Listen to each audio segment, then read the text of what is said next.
지난 7월 8일부터 20일까지 우리 청년들 8명, 장년부 3명에서 모두 11명의 남아공 선교팀이 남아공 최남단에 있는 케이프타운과 또 남아공에서 차로 약 한 7시간 정도 거리에 떨어져 있는 지금은 폐광이 된 나마꽐랜드라는 지역으로 가서 사역을 하고 어제 오후 늦은 시간에 밴쿠버에 잘 도착을 했습니다.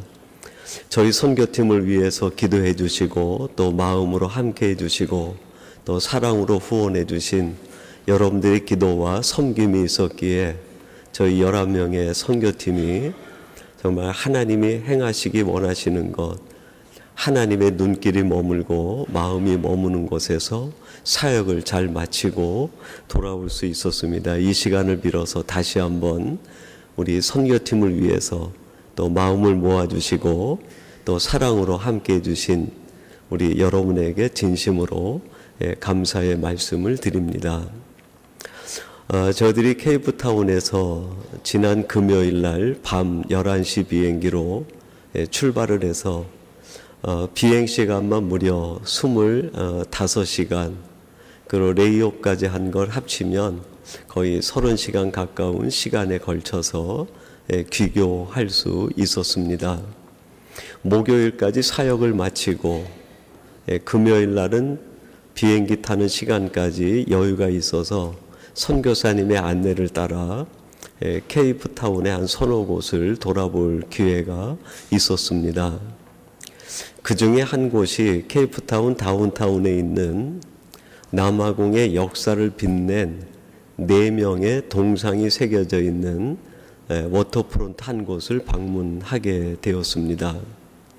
만델라와 함께 남아공의 평화를 정착시킨 백인 부통령, 그리고 그 뒤에서 신앙적으로 도움을 주었던 추기경 한 사람과 그리고 ANC 아프리카의 정당의 수뇌부에 있었던 한 지도자, 이렇게 4명의 동상이 새겨진 장소입니다.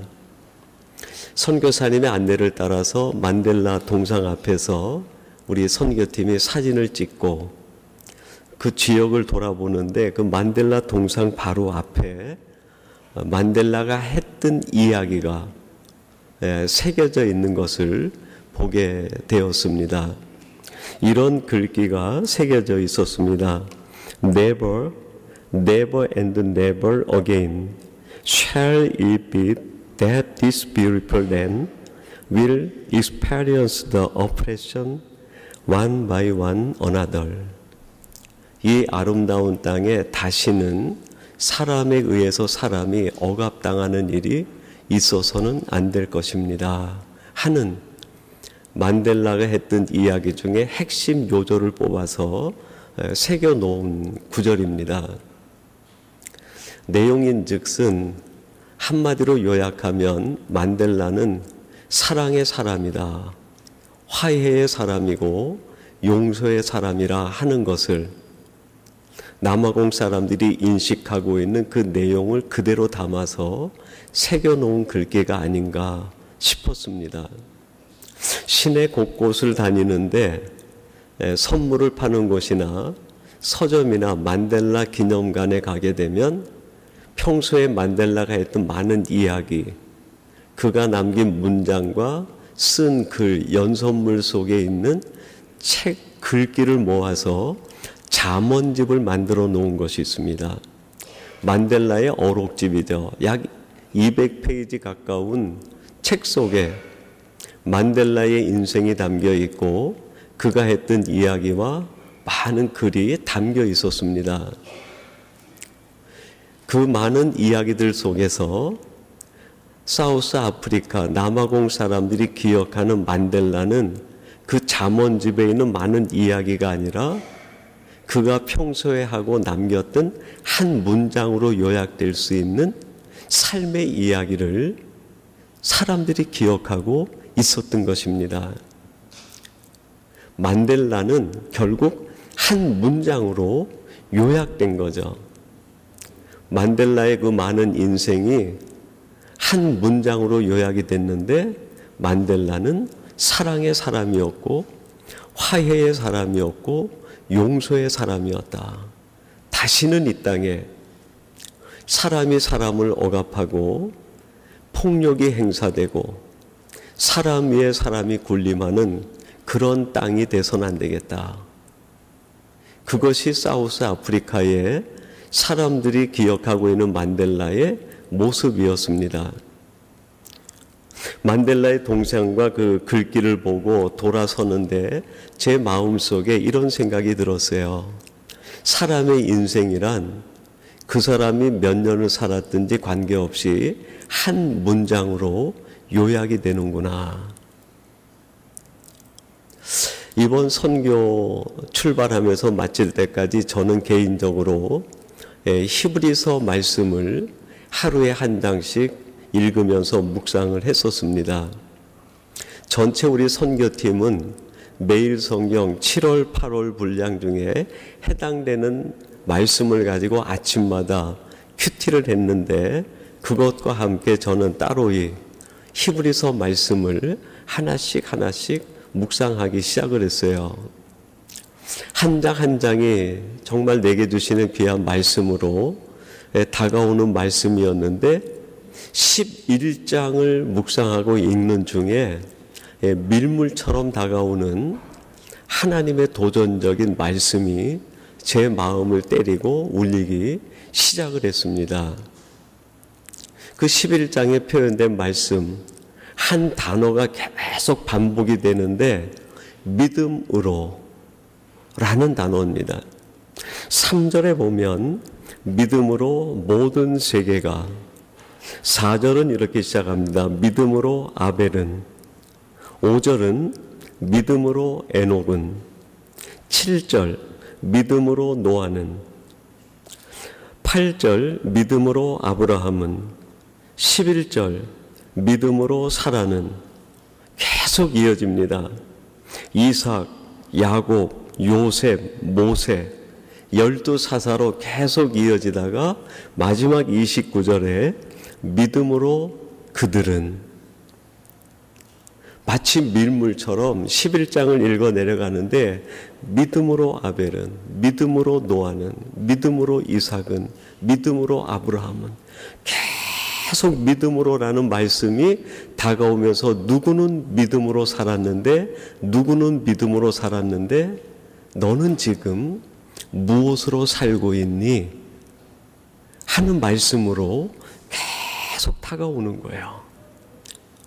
29절의 믿음으로 그들은 이라는 말씀을 듣는 순간에 제 스스로에게 이런 반문이 생긴 거예요. 하나님이 볼 때 나는 지금 무엇으로 살고 있는가? 하나님께서 아벨을 볼 때 믿음으로 사는 것이 보였고, 노아를 볼 때 그 모든 사람들이 시기하고 모든 사람들이 인정해 주지 않는 가운데도 120년 동안 방주를 지으면서 믿음으로 살았는데 나는 무엇으로 살고 있는가? 아브라함 그 척박한 땅에서 하나님이 주시는 말씀 하나 붙들고 하나님이 지시하는 그 땅으로 가면서 무수한 고난과 골짜기를 지났는데 그러면서도 믿음으로 살았는데 나는 지금 무엇으로 살고 있는가? 믿음으로 기성이는 이라고 나에게 반문해 보는데 자신이 없었어요. 정말 내가 이런 믿음이 있는가? 턱없이 모자르는 것 같아요. 바꿔서 질문해 보았습니다. 사랑으로 기성이는 이건 가능한가? 턱없이 부족한 거예요. 제가 하는 사랑이 하나님이 볼 때 사랑으로 기성이는 이라는 말을 합당해 할 만큼 자신이 없는 거예요. 오히려 내 속에 숨겨진 미움과 내 속에 숨겨진 시기 질투를 사랑이란 것으로 덧칠하고 있는 것은 아닌가. 흔히 교우들이 가끔 저를 보고 목사님 참 온유하십니다 라는 말을 합니다. 그래서 한번 붙여보았어요. 온유함으로 기성이는. 정말 내가 온유함으로 살았을까? 내 속에 있는 거짓을 오히려 덧칠하고 치장하고 변장한 도구가 아니었는가? 그것도 자신이 없는 거예요. 그럼 기쁨으로 살았을까? 기쁨으로 기성이는 어떤 말을 붙이든 턱없이 모자라는, 한없이 작아지는 제 자신을 보면서 하나님, 성경에 나오는 이 말을 제 이름 앞에 붙이기에는 너무나 부족합니다. 이제부터라도 이런 수식어를 붙일 수 있는 사람으로 한순간 한순간 살아갈 수 있도록 하나님이 도와주시고 붙잡아 주시옵소서. 이 기도 외에는 드릴 기도가 더 없었어요. 오늘 예배하는 여러분들은 하나님이 볼 때 하나님이 여러분을 한 문장으로 요약하신다고 하면 어떻겠습니까? 여러분의 이름을 대면서 믿음으로 아무개는 자신 있으십니까? 여러분의 이름을 덧붙이면서 사랑으로 아무개는 정말 그렇습니까? 여러분의 이름을 덧붙이면서 신앙적 열정으로 아무개는 할 때 맞아, 내가 그렇게 살았지, 자신감이 있습니까? 여러분, 어쩌면 우리는 모두가 함량 미달인지 모르겠어요. 하나님께서 우리에게 원하시는 그 기준을 쫓아가기에는 너무나 턱없고 너무나 부족하고 너무나 이기적이고 너무나 인간적이고 자기중심적이 아닌가. 이런 우리들이 하나님이 원하시는 그 기준의 삶을, 하나님이 원하시는 그 삶을 쫓아가기 위해선 내 힘이 아니라, 내 명철이 아니라, 내 능력이 아니라 오직 예수 그리스도의 손을 붙들고 십자가를 의지하고 하나님의 말씀을 가슴에 새기고 살아가는 길 외에 다른 길이 없다. 이것이 우리의 고백 아닙니까? 평생 지혜의 왕으로 살았던 솔로몬이 오고 오는 세대, 다음 세대를 향해서 한 가지 권면을 주는데 그것이 오늘 본문 말씀이에요. 1절에 이렇게 말을 합니다. 내 아들아, 나의 법을 잊어버리지 말고 내 마음으로 나의 명령을 지키라. 내가 평생 내 힘과 내 능력으로 살아보았는데 그렇게 살았던 내가 마지막 순간이 돼서 하나님 앞에 서보니까 턱없이 부족하다는. 그래서 내가 뒤늦게 깨달은 것이 인생이란 하나님의 법을 붙들고 하나님의 말씀을 새기고 하나님의 뜻을 쫓아가는 것이 가장 귀하다는 거예요. 이걸 잊어버리지 말라. 근데 우리들이 이것을 자꾸 잊어버리는 거예요. 말씀을 따라 살고 은혜를 따라 살고 십자가를 붙들고 하나님의 손을 붙들고 살아야 된다는 것 너무나 잘 알아요. 그런데 우리들이 자꾸 곁길로 갑니다. 바르게 정도로 걷지 못하고 자꾸 외길로 빠지고 왜곡된 길로 빠져버리는 거 아니에요. 도대체 왜 이런 현상이 일어날까요? 그것이 5절 말씀 때문에 그래요. 5절에 보니까 이렇게 말합니다. 너는 마음을 다하여 여호와를 신뢰하고 내 명철을 의지하지 말라. 우리의 인생이 갈림길에 딱 서게 되면 내가 말씀을 따르고 은혜를 따르고 하나님의 법을 쫓고 뜻을 쫓아야 된다는 것 다 알아요. 근데 그것을 쫓아 선택하지 않고 우리도 모르는 사이에 우리가 세뇌되어 있는, 우리가 중독되어 있는 내 명철을 의지하고 명철을 쫓아간다는 거예요. 요한복음 6장에 보면 오병이어 기적 이야기가 나옵니다. 벳세다 광야에서 예수님께서 하늘의 복음을 쭉 전하시니까 사람들이 시간 가는 줄 모르는 거예요. 여러분, 말씀이 내 안에 들어오면 시간 가는 줄 몰라요. 인생의 고통을 잃어버리고 삶의 무거움에서 자유함을 얻게 됩니다. 말씀이 내 안에 들어오면 시간을 잊어버려요. 시간의 합이 곧 세상 아닙니까? 말씀이 내 안에 들어오면 세상일을 잊어버려요. 말씀이 내 안에 들어오면 얼마나 행복해지는지 몰라요. 그렇게 주님의 말씀에 취해 있던 그들이 말씀이 끝나자 세상적 문제와 염려가 찾아오기 시작합니다. 여러분, 내가 아무리 말씀에 취해도 우리가 육신을 가지고 있고 육정을 가지고 있기 때문에 세상 문제로부터 자유할 수는 없어요. 내가 아무리 십자가의 은혜를 받아도 세상적 고통과 아픔은 늘 내 곁에 어두운 그림자처럼 찾아오게 됩니다. 말씀이 끝나자 그 무리들에게 배고픔이 찾아와요. 인간의 갈증이 찾아옵니다. 주님께서 제자들을 불러서 이야기합니다. 너희들이 이 많은 사람들에게 먹을 것을 주라. 예수님께서 말씀하실 때 어디에서 이 먹을 것을 구할 수 있는지 한번 생각해 보라 그랬어요. 인생에 찾아오는 갈증과 배고픔과 영적 기갈은 어디서, 즉 예수님에게서만 답을 찾을 수 있어요. 주님께서 제자들에게 그것을 알려주고 싶었던 거예요. 얘들아, 인생의 기갈, 인생의 배고픔, 인생의 갈증은 오직 내게서 해결이 되는 거야. 그게 주님이 원하시는 가르침이고 답이었어요. 근데 아주 계산하기 빠르는 빌립이 계산을 합니다. 주님, 이 많은 사람들에게 빵 조금씩을 주려고 하더라도 200데나리온의 돈이 필요하고 그 돈으로 사와야 이 사람들을 다 먹일 수 있겠습니다. 설령 돈이 있다고 해도 지금 이 저녁에 어디에서 그 빵을 구할 수 있겠습니까?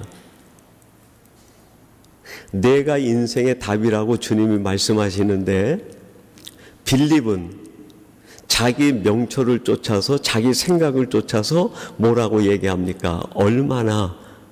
라고 대답을 해요. 물량적으로 해결하려고 합니다. 돈으로 해결하려고 해요. 내가 가지고 있는 많은 것으로 해결하려고 하는 거예요. 자기가 가지고 있는 계산과 명철을 이용해서 결국 찾아낸 답이 돈이에요, 돈. 인생의 문제는 주님 돈이면 다 해결됩니다. 주님, 인생의 문제, 이 5천 명이 가지고 있는 인생의 문제는 물량적인 물질만 있으면 다 해결되는 겁니다. 빌립의 생각이에요. 여러분, 정말 내가 가지고 있는 인생의 문제가 돈이면 다 해결됩니까? 내가 가진 인생의 아픔이 내가 가지고 있는 재물의 크기만큼 해결이 되고 있습니까? 얼마나가 우리 인생의 문제를 해결해 주는 게 아니에요. 어디에서? 예수님에게서만 오직 우리 인생의 문제와 우리 인생의 깊은 갈등이 치유되고 회복되는 거 아닙니까? 만약에 인생의 문제가 돈으로 해결된다고 하면 이 세상에 있는 재벌들은 걱정 없는 유토피아적인 삶을 살아야 되는 거 아닙니까?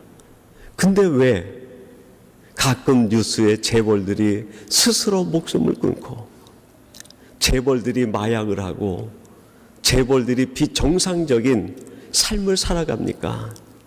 그 많은 돈이 인생의 문제를 해결해 주지 못한, 그 많은 재물이 인생의 갈증과 영적 기갈을 해결해 주지 못하는 거예요. 그때 가만히 있었던 안드레가 주님에게 와서 말을 합니다. 주님, 여기 어린아이에 도시락거리 정도 되는 이 물고기 2마리하고 빵 5개가 있는데 이걸 주님께 드리겠습니다. 이게 무슨 소용이 있겠습니까? 안드레 마음속엔 주님이 문제의 답이다 하는 것이 있었어요. 그래도 주님의 손에다가 자기 인생을 맡기고 자기 삶을 맡기고 계산하지 않고 자기 명철을 의지하는 것이 아니라 하나님을 의지하고 주님을 의지하는 거예요.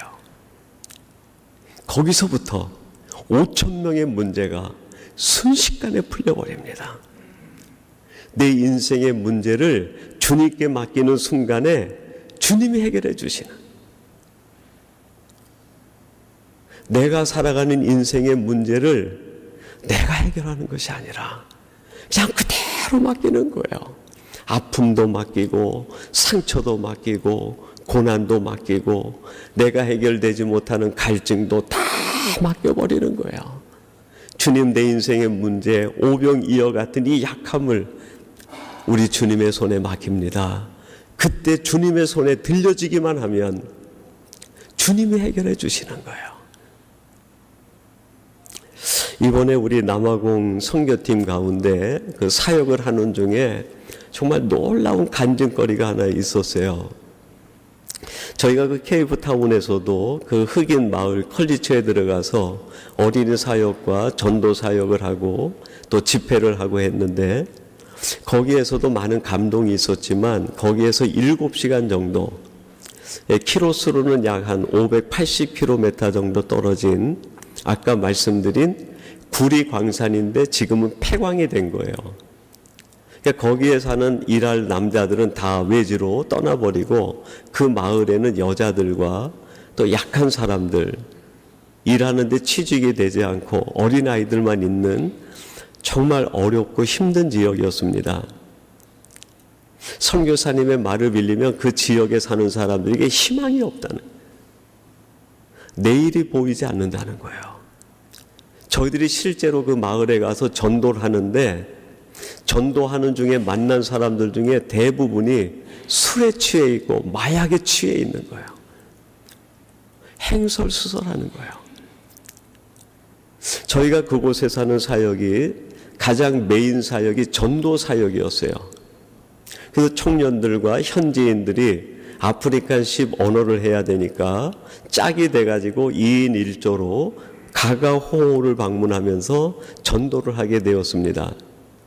그리고 전도를 하는 중에 우리 조정종 집사님이 함께 가셨는데, 이 침수를 하시니까 그게 소문이 나가지고 의료 서비스를 받지 못하는 사람들이 어린이 사역하는 시간에 1명, 2명 모이는데 계속 오는 거예요. 첫날 치료를 하고 소문이 나니까 둘째 날 더 많은 사람들이 온 거예요. 저들이 전도 사역을 갔다가 돌아오는데 우리 집사님이 저를 보고 그러는 거예요. 목사님, 기적이 일어났어요. 기적이 일어났어요. 뭔데요? 그랬더니 오늘 저녁 집회할 때 간증 시간에 제가 간증할 거예요 라고 얘기를 하는 거예요. 내용인즉 이런 겁니다. 한 60세 된 중년 여인인데 8살 때 교통사고를 당한 거예요.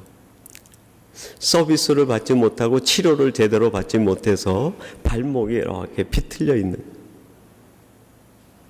50년 가까이 이 고착되어 있고 치료되지가 않아서 걸을 때마다 고통이 얼마나 심한지 몰라요. 집사님에게 와서 상담을 하고 집사님이 침을 놓는데 집사님에게 문제가 생긴 거예요. 이분이 얘기하는 그 모든 이야기를 들으면 침을 어디에 놔야 된다고 하는 그 정확한 포인트가 잡혀야 되는데 어디에 침을 놔야 되는지 포인트가 잡히질 않는 거예요. 그래서 온갖 그 의학 지식과 배운 한방 지식을 다 동원해 가지고 침을 다 놓았는데도 자신이 없는 거예요. 혀를 찾지 못하고 정확하게 어디에 놔지 못했다고 하는 뭔가 아쉬움이 계속 들은 거예요. 그래서 그렇게 한 다음에 집사님이 그 여성의 발을 붙들고 마지막 하나님 앞에 간절히 기도를 했다는 거예요. 하나님, 내가 혀를 찾지 못하는데 하나님이 이분을 만져주시고 치료해 주시옵소서.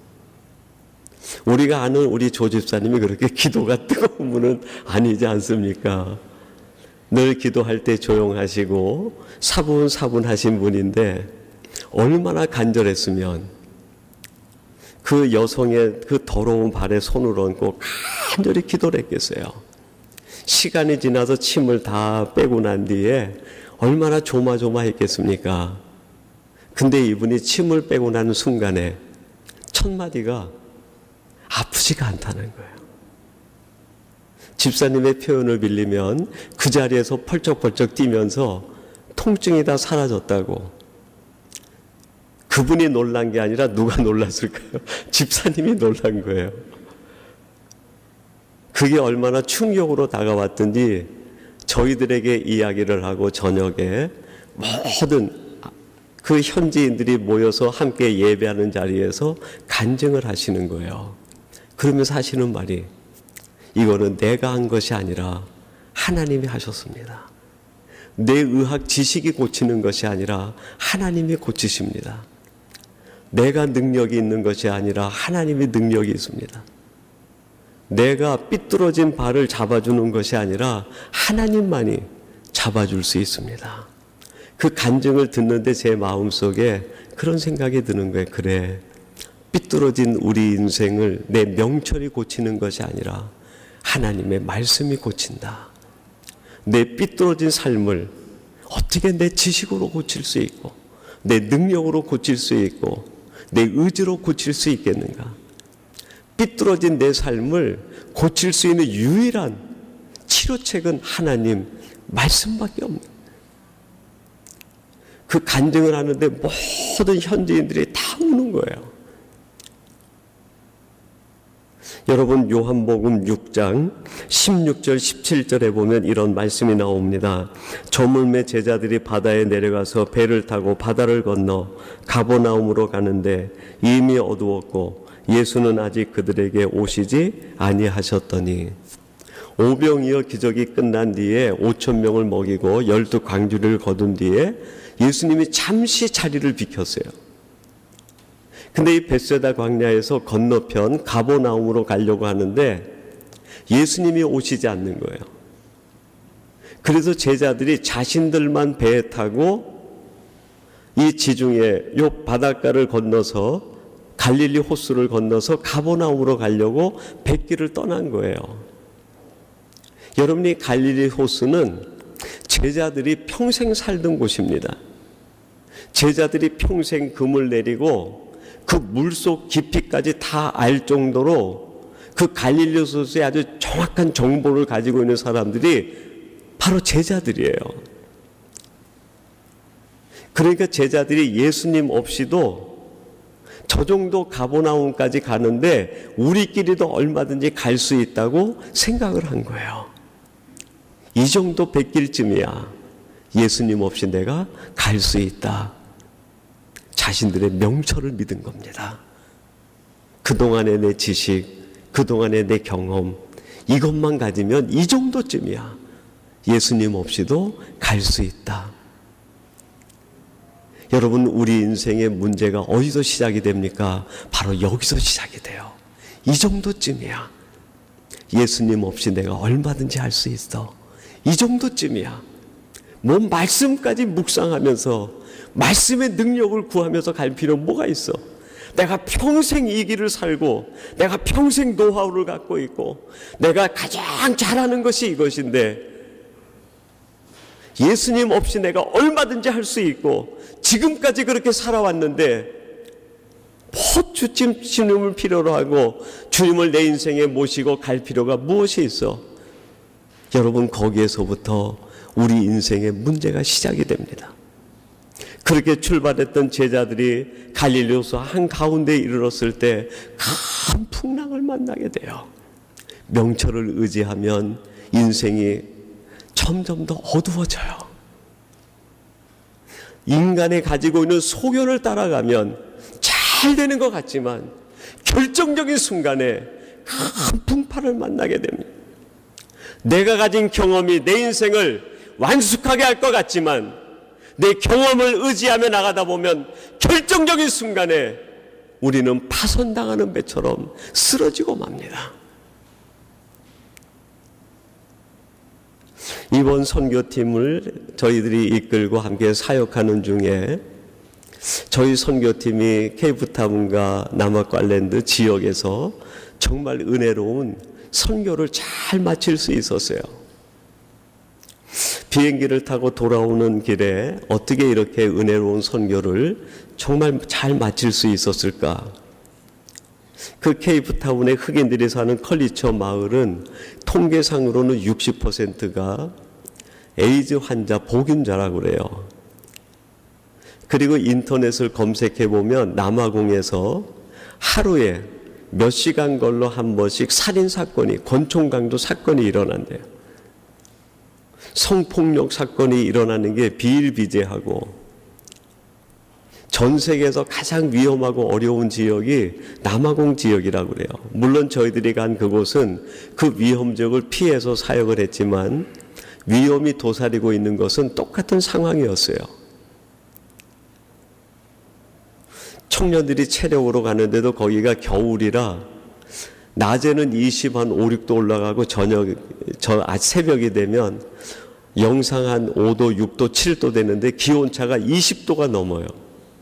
그러니까 추위를 느끼는데 영상 6, 7도인데도 밴쿠버 겨울보다 더 추운 거예요.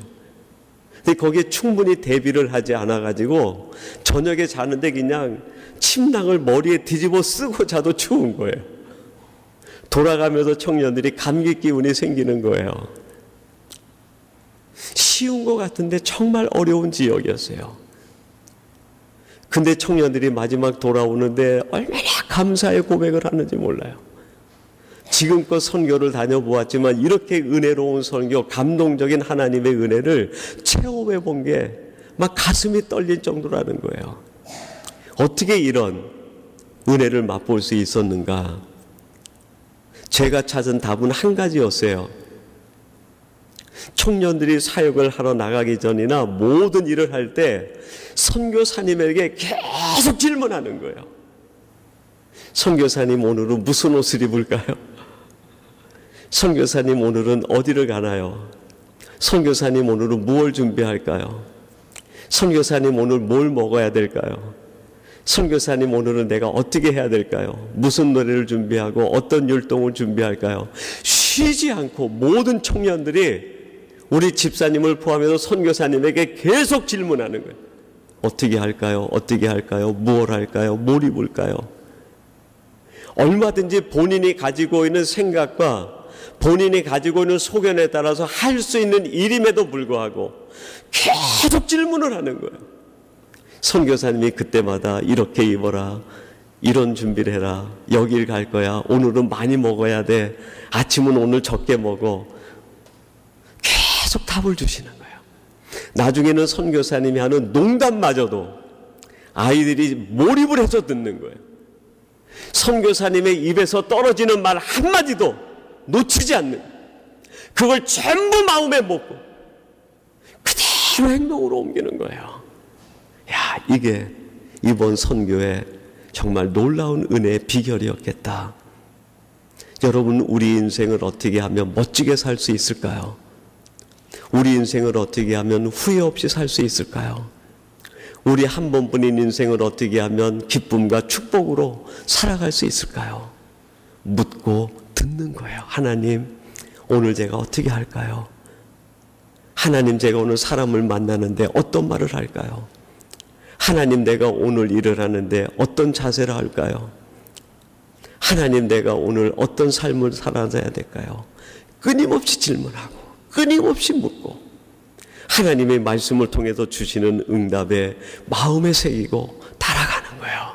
내 아들아, 나의 법을 잊어버리지 말고 마음판에 새기라. 이게 승리의 비결이라.